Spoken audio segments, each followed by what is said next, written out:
Assalamualaikum warahmatullahi wabarakatuh. Alhamdulillah hamdan tayyiban katsiran mubarakan fihi kama yuhibbu rabbuna wa yardahu wa asyhadu an la ilaha illallah wahdahu la syarika lah wa asyhadu anna Muhammadan abduhu wa rasuluhu salawatullahi wa salamuhu alaihi thumma amma ba'du. Jamaah sekalian rahimani wa iyyakum jami'an, walhamdulillah, segala puji bagi Allah tabaraka wa taala awalan wa akhiran wa zahiran wa batinan, walhamdulillahilladzi bi ni'matihi tatimmu shalihat. Jemaah sekalian, insyaallah taala di kesempatan subuh kali ini kita akan melanjutkan kajian kita tentang fikih muamalah. Dan sebagaimana kita ketahui, pada kajian sebelumnya kita telah membahas tentang tujuan keuangan seorang muslim, bahwa tujuan keuangan seorang muslim dalam pengelolaan dan perencanaan keuangan dia yang dilandasi atas dasar iman dan Islam itu tentu saja dimasukkan tujuan-tujuan yang merupakan perintah daripada agama Islam, seperti misalkan untuk berzakat, kemudian juga bisa bersedekah dan banyak berinfak, mempersiapkan sedekah jariyah untuk bekal setelah wafat. Demikian juga dia bisa melakukan, contohnya misalkan ibadah kurban setiap tahun, idealnya demikian. Demikian juga dia bisa melakukan umrah dan haji. Ini adalah tujuan keuangan seorang muslim di samping tujuan keuangan yang lainnya yang secara umum, misalkan membeli rumah, kendaraan, menikah, biaya pendidikan, dan yang semisalnya. Nah, telah kita ketahui bahwa halangan yang paling dominan dalam mewujudkan keuangan, tujuan keuangan seorang manusia secara umum dan seorang muslim secara khusus, itu adalah tentang satu hal yang telah kita jelaskan sebelumnya, yaitu tentang inflasi. Tentang inflasi. Maka dalam perencanaan keuangan ada harga saat ini dan ada harga yang akan datang. Walaupun kita menolak tentang apa yang disebut dengan time value of money, tetapi pada faktanya memang kita berhadapan dengan satu fakta, setiap segala sesuatu yang mempunyai nilai, ada nilai saat ini dan ada nilai akan datang. Dan itulah yang disebut kemudian dengan bahasa mudahnya adalah inflasi. Bahasa mudahnya adalah inflasi, di mana terjadinya penurunan satuan nilai pada uang yang kita pegang. Jemaah rahmat Allah Subhanahu wa taala, kalau kita lihat misalkan dari rilis data, inflasi itu sebetulnya kisaran 4-5%. Tetapi sebetulnya dalam sikap kehati-hatian dan mitigasi risiko karena suku bunga pinjaman yang ada, demikian juga kita berhadapan dengan fakta tingginya inflasi, maka sebetulnya lebih daripada angka 4 atau 5%, bahkan sampai 10%. Patokan yang sederhana adalah perubahan harga terhadap emas. Maka salah satu cara yang mempunyai tujuan supaya mengamankan dan bisa mewujudkan tujuan keuangan kita di masa depan adalah salah satunya kita mengatasi inflasi tadi dengan cara memiliki emas. Dan inilah satu mitigasi risiko dan proteksi terhadap inflasi yang disebut dengan hedging. Nah, jamaah rahmat Allah Subhanahu wa taala, kalau kita kilas balik pada penggunaan emas, ini telah lekat dengan sejarah manusia dari sejak zaman kuno, sejak zaman dahulu kala. Kemudian juga emas digunakan pada mata uang pada zaman Romawi, misalkan, berlanjut pada zaman Islam, kemudian ditetapkan saat Amerika menjadi pemenang perang dunia lewat satu perjanjian yang dinamakan dengan Bretton Woods. di mana US dollar itu menjadi patokan dan objek yang digunakan dalam transaksi global sebagai pemenang Perang Dunia beserta 44 negara saat itu pada tahun 1941. Nah, saat itu jamaah rahmat Allah Subhanahu wa taala, harga emas dipatok 35 US dollar per 1 troy ounce-nya. Kalau troy ounce itu kan kurang lebih 31,5 gram.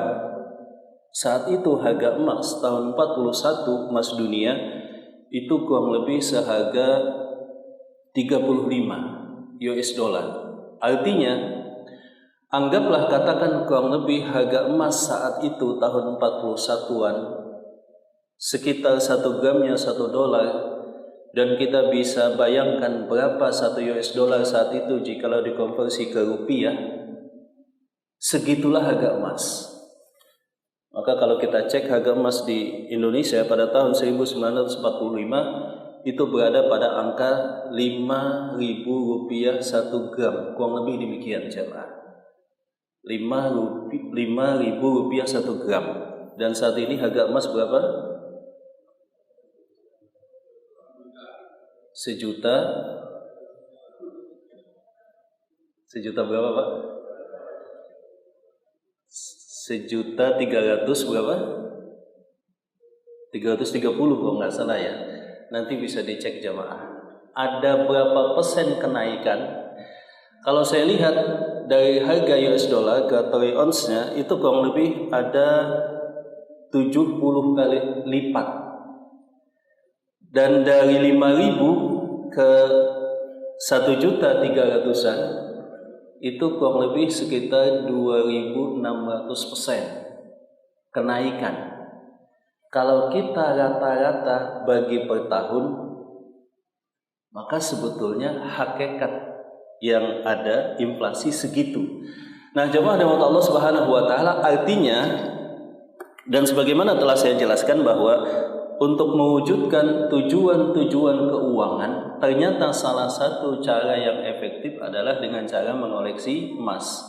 Contohnya kita ada tujuan keuangan untuk haji, maka lebih efektif menabung dengan cara menabung emas.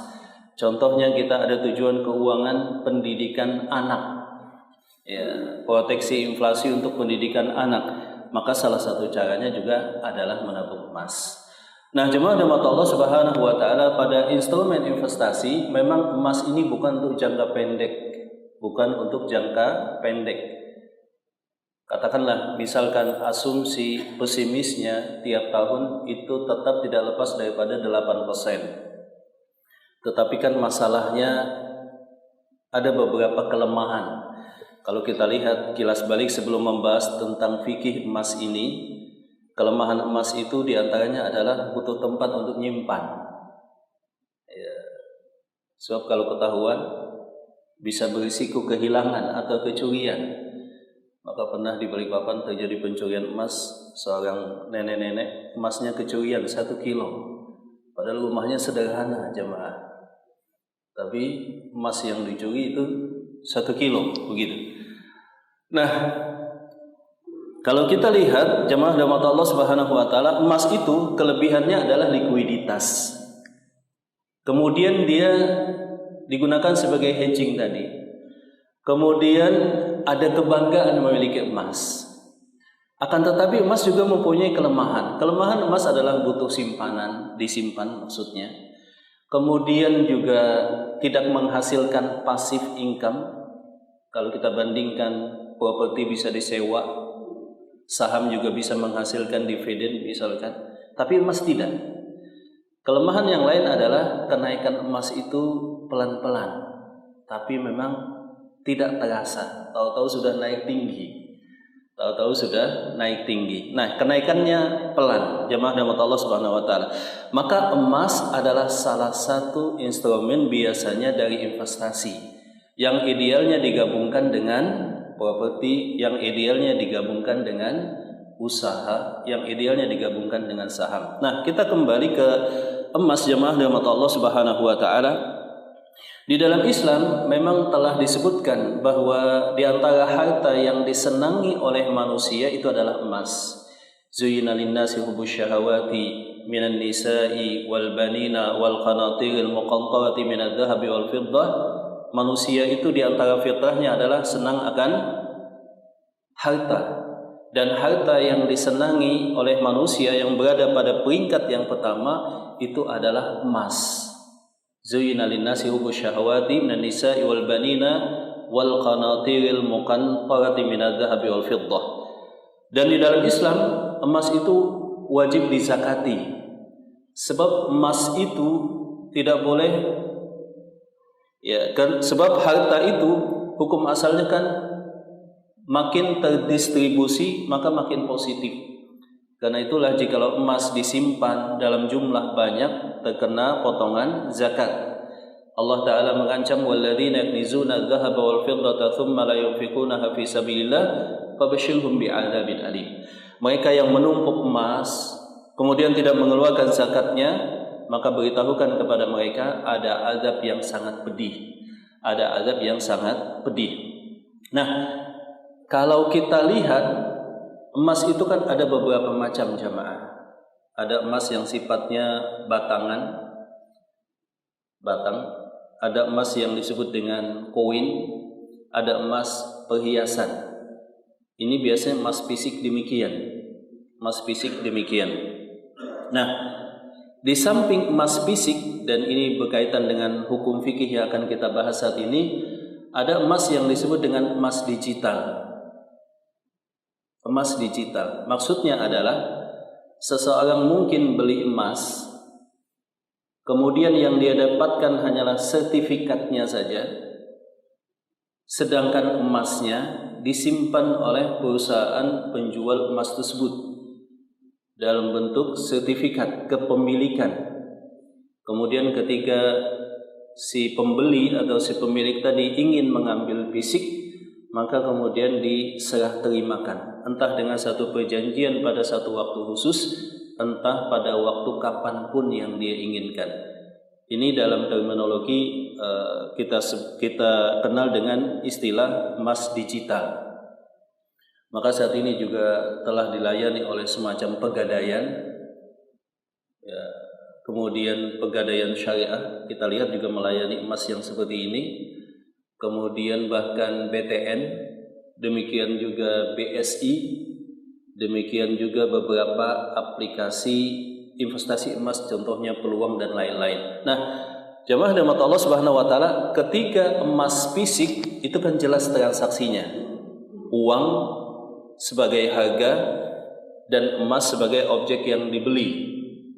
Dan ketentuan di dalam Islam hukum asalnya adalah adz-dzahabu bidz-dzahabi, emas dengan emas. Karena itu komoditi ribawi, emas dengan mata uang, emas dengan perak, maka yadan biyadin, tangan dengan tangan tunai. Ya, kalau fisik kita bisa pahami tunai. Ya, yang satu pedagang menyerahkan emasnya, yang satu pembeli menyerahkan uangnya.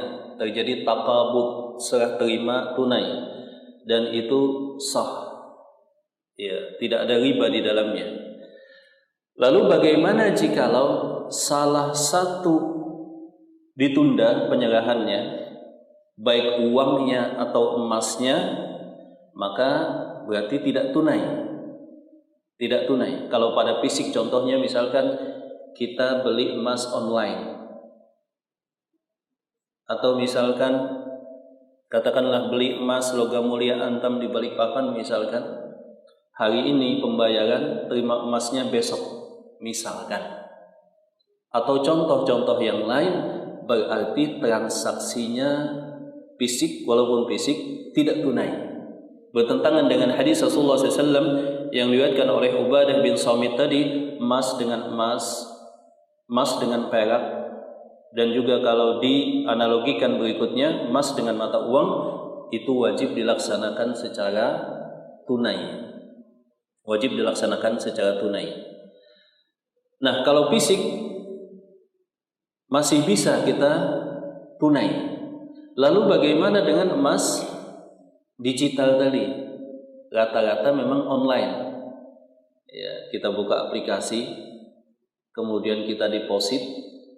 Ketika kita ingin membeli emas, langsung kita lakukan transaksi di aplikasi tersebut. Ya, semacam di mobile banking di BSI misalkan atau yang lainnya. Nah, sebelum membahas hukum transaksi emas non tunai dan juga online termasuk di dalamnya serta emas digital.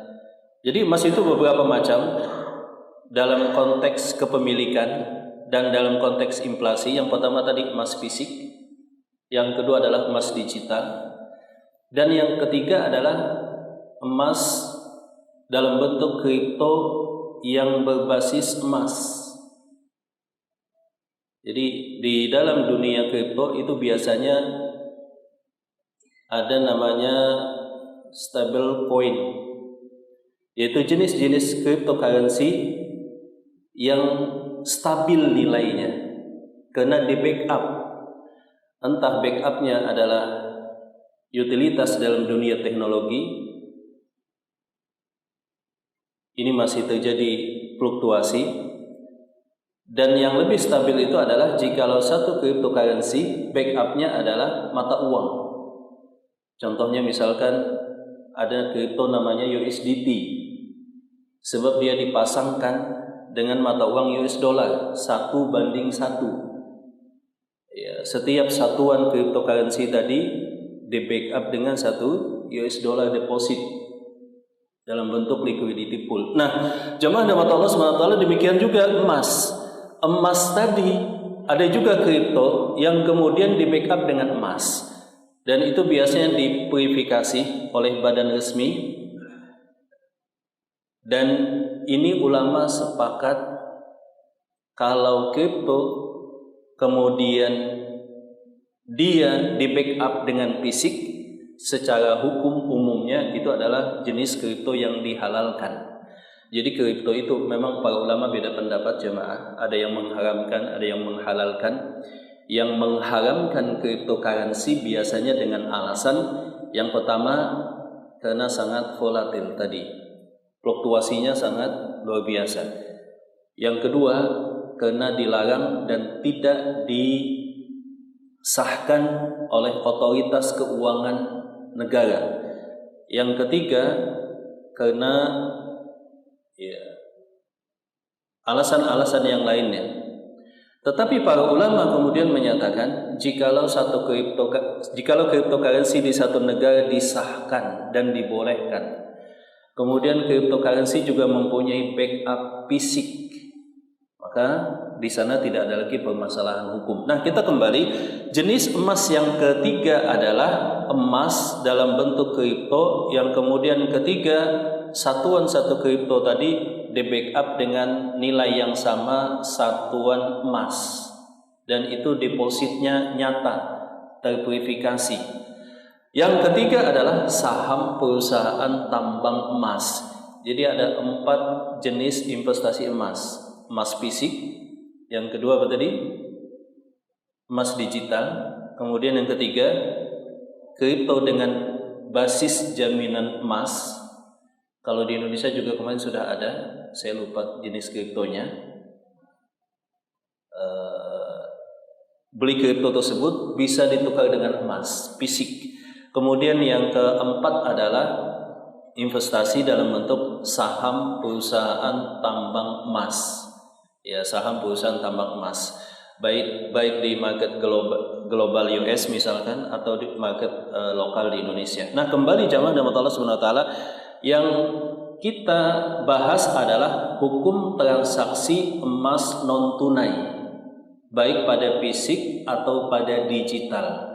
Sebagaimana kita sebutkan tadi bahwa mayoritas para ulama menyatakan diharamkan transaksi emas kecuali dengan ini yadan biyadin, tangan dengan tangan di satu majlis. Walaupun kemudian para ulama membahas apakah yang disebut dengan tunai itu tidak ada penundaan, artinya langsung didebit uangnya, itu juga masuk tunai. Kemudian para ulama juga masuk pada beberapa solusi bagaimana jikalau beli emas ini online. Ya, ada yang memberikan solusi wakalah, diwakilkan COD misalkan, atau kurirnya yang mengakadkan. Ada juga menyatakan bahwa yang penting pembayaran itu langsung didebit saat akad, walaupun majlisnya bukan fisik tapi majlisnya virtual, itu sudah dikatakan tunai. Itu adalah pengembangan dari akad tunai. Tapi semuanya sepakat, ulama yang pertama ini, bahwa jual beli emas wajib dengan apa tadi? Tunai. Tunai yang lebih disepakati lagi, maknanya adalah majlis fisik seperti ini, di satu tempat, di satu waktu. Yang satu menyerahkan emasnya, yang satu menyerahkan harganya. Itu sepakat. Nah, pengembangannya itu beda-beda lagi tentang emas online dan semacamnya. Lalu bagaimana konteks di Indonesia? Di Indonesia, MUI lewat Dewan Syariah Nasional pada fatwa nomor 77 kalau saya tidak salah, MUI menyatakan bahwa wajibnya emas ditransaksikan secara tunai karena emas konsepnya dijadikan mata uang di zaman dulu. Maka pada kondisi emas tidak dijadikan lagi sebagai mata uang, maka dalam kondisi tersebut emas bisa ditransaksikan non tunai. Emas bisa ditransaksikan non tunai. Makanya kalau kita lihat di bank syariah itu bisa beli emas digital. Kemudian juga apa tadi? Salah satu layanan BSI misalkan bisa kredit emas, katakanlah beli 100 gram, kemudian bayarnya dicicil. Ulama mayoritasnya mengharamkan. Yang menghalalkan apa tadi? Dewan Syariah Nasional. Alasannya adalah emas zaman dulu menjadi mata uang, sehingga riba emas dengan emas, emas dengan perak, dan emas dengan mata uang itu wajib tunai. Kalau nggak tunai maka jatuh pada riba. Nah, konteksnya saat ini kata MUI, emas ini tidak lagi dijadikan mata uang. Faktanya demikian. Maka dibolehkan jual beli emas tidak tunai. Tidak tunai. Inilah yang dijadikan dasar bagi praktek katakanlah pegadaian syariah, kemudian bank syariah merujuk pada MUI tadi. Nah, coba ada mata Allah Subhanahu wa taala. Lalu bagaimana sikap kita? Kalau saya secara pribadi melihat bahwa dalil-dalil para ulama yang menyatakan jual beli emas dengan tunai itu lebih menenangkan. Itu lebih menenangkan. Ya, walaupun ini kemudian memunculkan perdebatan pada tataran praktisnya. Saat ini kan rata-rata jual beli online. Ya, pada tataran praktis memang banyak beda pendapat tentang solusi-solusi yang diberikan. Tapi memang lebih tenangnya tetap diusahakan tunai. MUI salah satu alasannya bahwa Al-Imam Ibnu Taimiyah dan Al-Imam Ibnu Qayyim menyatakan bahwa emas mata uang boleh bukan emas, dan boleh transaksi emas yang telah diolah dan dicampur dengan tembaga lain ditransaksikan secara non tunai. Ini memang pendapat Al-Imam Ibnu Taimiyah dan Al-Imam Ibnu Qayyim. Tetapi setelah saya cek bahasa Al-Imam Ibnu Qayyim dan Al-Imam Ibnu Taimiyah dalam pembolehan emas non tunai itu adalah emas yang telah diolah, yang telah ditempa, yang telah dicampur dengan tembaga yang lain. Maka kalau perhiasan, betul Al-Imam Ibnu Qayyim, Al-Imam Ibnu Taimiyah membolehkan transaksi non tunai. Tetapi ini kemudian agak berisiko dan boleh jadi tidak tepat kalau dibawa ke transaksi emas batangan atau emas koin yang itu adalah murni 24 gram, 24 karat maksudnya. Sebab emas yang demikian menurut kebanyakan para ulama baik diperlakukan sebagai mata uang atau tidak diberlakukan mata uang karena satu kebijakan di satu pemerintahan, itu tidak menghalangi sifat emas, bahwa emas suka atau tidak suka itu tetap akan berlaku sebagai mata uang global, mata uang yang diterima dan ditransaksikan secara global karena mempunyai nilai yang intristik tadi. Maka kalau beli emas perhiasan non tunai masih ada memang ulama yang membolehkan, yaitu Al-Imam Ibnu Taimiyah dan Al-Imam Ibnu Qayyim, sebagaimana dikatakan oleh MUI. Tapi kalau batangan dan koin tadi memang terjadi perbedaan pendapat. Wallahu taala a'lam bishawab. Nah, jemaah rahmat Allah Subhanahu wa taala, ini mungkin pembahasan tentang emas yang kita sampaikan secara singkat, bahwa emas yang pertama kesimpulannya itu memang salah satu pilihan instrumen investasi yang patut untuk dimiliki, ya, karena sifatnya tadi tahan terhadap inflasi dan juga lebih cepat untuk mencapai tujuan keuangan sebagaimana yang saya sebutkan. Kemudian yang berikutnya, emas zakatnya kita telah mengetahui, yaitu 2,5% ketika telah mencapai nisab 85 gram emas dan telah tercukupi haul. Dan yang berikutnya tadi tentang transaksi emas yang mewajibkan tunai, kecuali bahwa MUI dalam hal ini ada perbedaan pandangan bahwa emas diberlakukan seperti komoditas lainnya tanpa beda, sehingga boleh ditransaksikan non tunai ataupun digital ataupun online, bahkan dicicil. Wallahu taala a'lam bishawab. Ya, sampai di sini jamaah mungkin paparan singkat saya tentang emas. Kita bisa luaskan ini dalam diskusi. Demikian, semoga bermanfaat. Barakallahu fikum. Silahkan mungkin jamaah ada pertanyaan.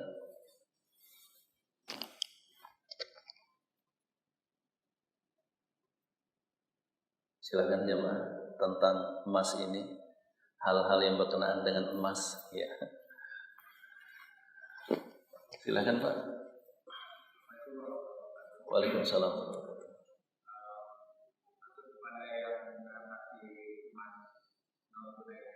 Non tunai.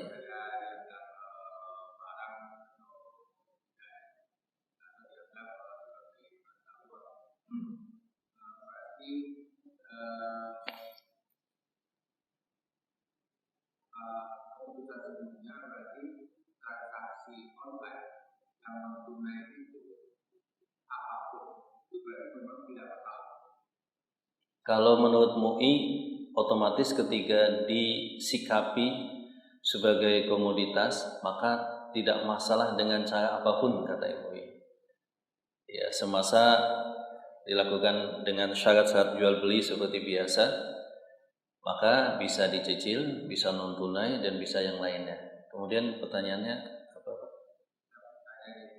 Berarti kan ada juga transaksi yang online, itu ada yang mempermasalahkan. Iya, betul. Jadi tadi kita barang apapun, transaksi beli PC, handphone secara online, itu kan tidak ada data, ada juga itu dipermasalahkan. Kalau tentang hal itu tidak ada permasalahan sama sekali. Emas punya hukum khusus. Jadi kalau kita lihat dalam hadis Ubadah bin Samit, di dalam Islam ada 6 komoditi yang diberlakukan dengan catatan khusus ketentuannya.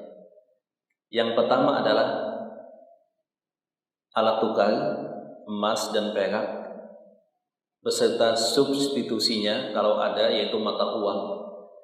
Yang kedua adalah kelompok makanan, disebutkan oleh Rasulullah, gandum, korma, ya, ada beberapa lagi. Ada 4 jenis makanan yang jikalau ditilik, kesamaan analoginya adalah setiap makanan yang ketiga ditransaksikan ditakar dan ditimbang. Jadi kelompok pertama tadi ada kelompok emas, perak, dan mata uang. Kelompok kedua adalah kelompok apa tadi? Makanan yang ketiga ditransaksikan dengan cara ditakar atau timbang, bukan satuan. Nah, ada dua kelompok tadi. Kita bayangkan demikian. Kalau di antara objek yang satu kelompok ditransaksikan sama jenisnya, wajib tunai dan wajib sama. Emas dengan emas wajib tunai dan wajib sama gramasinya.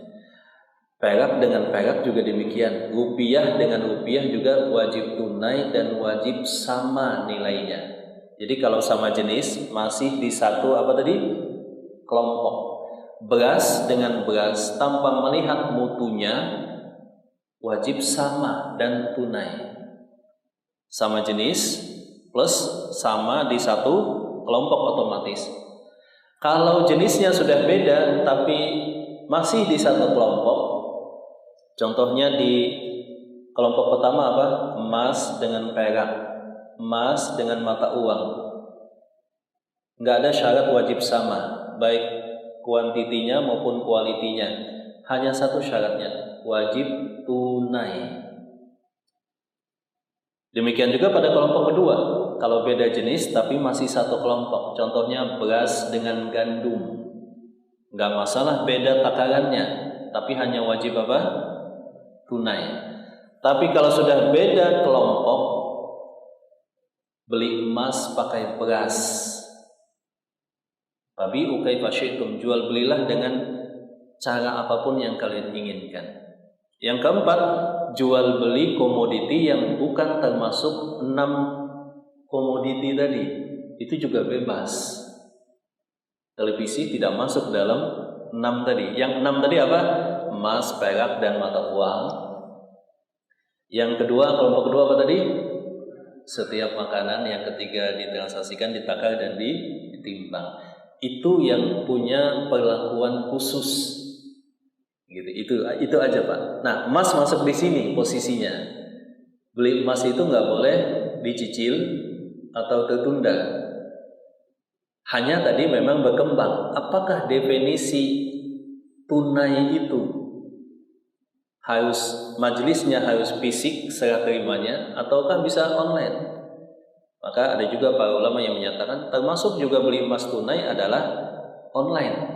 Ketika langsung didebit atau langsung ditransfer, kemudian emasnya titip dulu sama si penjual. Ada yang membolehkan demikian di antara para ulama, tetap memasukkan di bawah definisi tunai.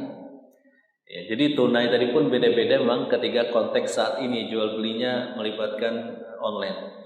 Nah, yang kita bahas fokuskan adalah jual beli tertunda, bayarnya nanti dicicil atau penyerahan barangnya juga nanti, butuh waktu, baik online atau tidak online, kita tidak bahas sana. Nah, itu memang ulama beda pendapat. Mayoritasnya mengharamkan. Tapi di Indonesia MUI fatwanya apa tadi? Boleh. MUI beralasan yang pertama karena emas tidak dijadikan mata uang lagi, kecuali nanti dijadikan mata uang lagi. Yang kedua, karena ada ulama yang berpendapat boleh demikian, yaitu Al-Imam Ibnu Taimiyah dan Imam Ibnu Qayyim. Yang ketiga, sebab investasi emas ini satu hal yang positif dan kaum muslimin sangat berhajat untuk beli emas. Kalau dikatakan wajib tunai, ini memberatkan, kata MUI. Maka MUI kemudian dalam fatwanya menyatakan boleh transaksi emas diberlakukan sama seperti komoditas lain, tidak ada beda. Makanya boleh online, offline, boleh tunai, non tunai, bahkan boleh dicicil. Ini fatwa MUI. Seperti itu. Ya, silakan ada yang lain mungkin.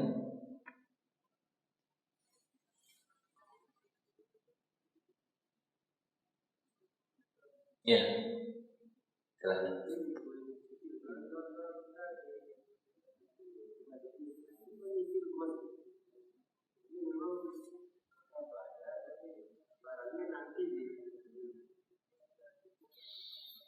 Iya, memang emas digital itu awalnya untuk memfasilitasi tabungan emas.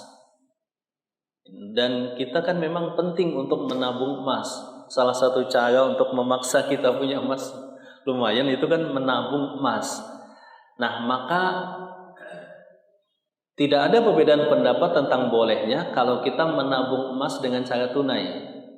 Misalkan kita setor ke Pegadaian dan itu statusnya diposisikan dengan status tabungan.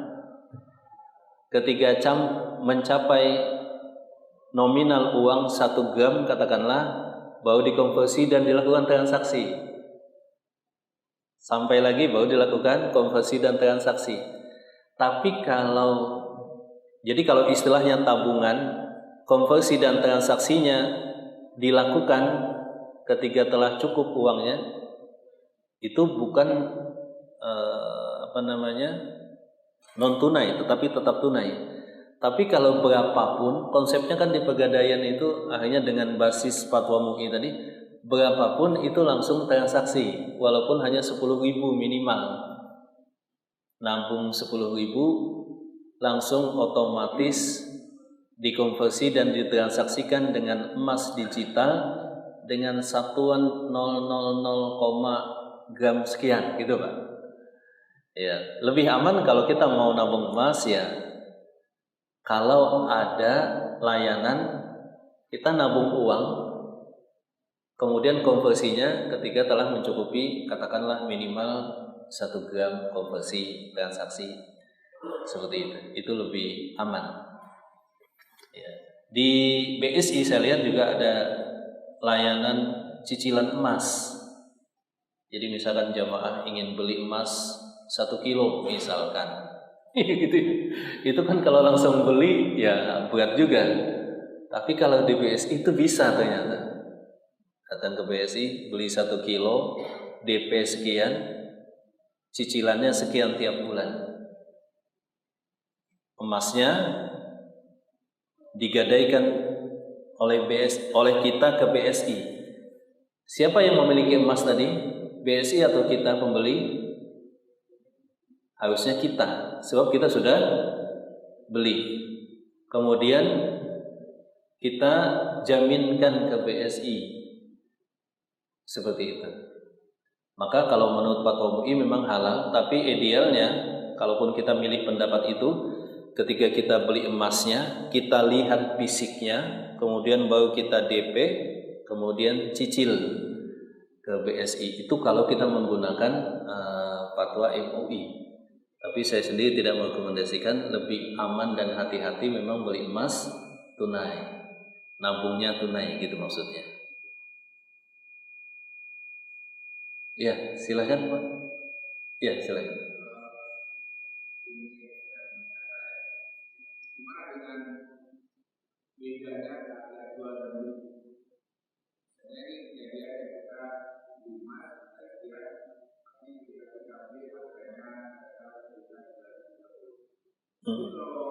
Jual.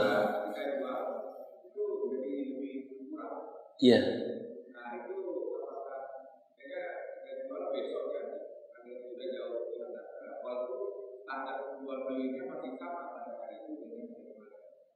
Iya. Jadi jemaah dirahmati Allah Subhanahu wa taala, salah satu kelemahan emas memang.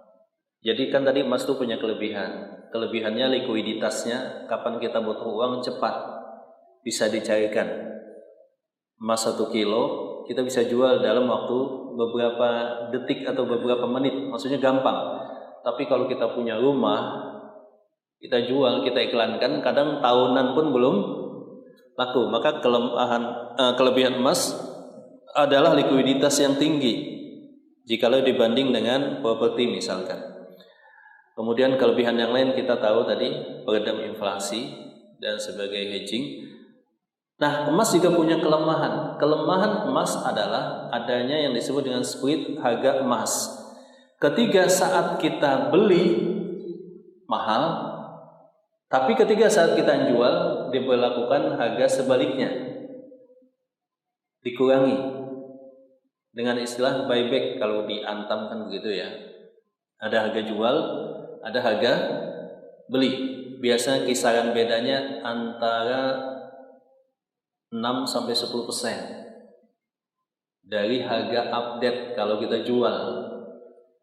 Dan itu maksudnya gap harga tadi keuntungan buat penjual gitu maksudnya, supaya dia ada basis perhitungan untuk keuntungan. Apakah boleh? Ya boleh, nggak masalah. Maka salah satu tips investasi emas sebetulnya adalah di hold, ditahan, sekaligus diperjualbelikan. Nyimpan emas, tapi juga sebagai pedagang emas.